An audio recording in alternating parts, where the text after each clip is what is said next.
മോശ ഫറവോന്റെ കൊട്ടാരത്തിലാണ് നിൽക്കുന്നത്. ആരവിടെ എന്ന് ചോദിച്ചാൽ രാജകിങ്കരന്മാർ വരും.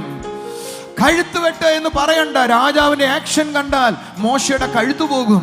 പക്ഷേ മോശ ഫറവോന്റെ മുമ്പിൽ നിന്ന് വെല്ലുവിളിക്കുകയാണ്, ഈ ജനത്തെ വിട, അല്ലെങ്കിൽ നിന്റെ കാര്യം പോക്ക.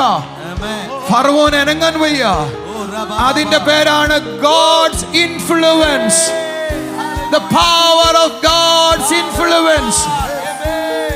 ഞാൻ നിങ്ങളിൽ ചിലരെ നോക്കി പറയുക, മോശയെ പോലെ, ചിലർ ഏലിയാവിനെ പോലെ ആഹാബിനെ വെല്ലുവിളിക്കുന്നവർ, ഫറവോനെ വെല്ലുവിളിക്കുന്നവർ, ഫിലിസ്തീനെ വെല്ലുവിളിക്കുന്നവർ. ഞാൻ ഈ സഭയെ നോക്കി ഒരു ദൂത് പറയുക, രാജ്യങ്ങളെ നോക്കി ഒരു ദൂത് പറയുക, എന്നെ കാണുന്ന പട്ടണങ്ങളെ നോക്കി ഒരു ദൂത് പറയുക. നിങ്ങൾ പറയുന്നു ഈ ലോകം മനുഷ്യരെ സ്വാധീനിക്കുന്നു, ലോകം ഈ മനുഷ്യരെ ഇൻഫ്ലുവൻസ് ചെയ്യുന്നു. എന്നാൽ നിങ്ങൾ ഇനി കേൾക്കാൻ പോകുന്നത് സഭ പട്ടണങ്ങളെ പിടിക്കുന്നു, സഭ രാജ്യങ്ങളെ പിടിക്കുന്നു, പട്ടണങ്ങളെ പിടിക്കുന്നു.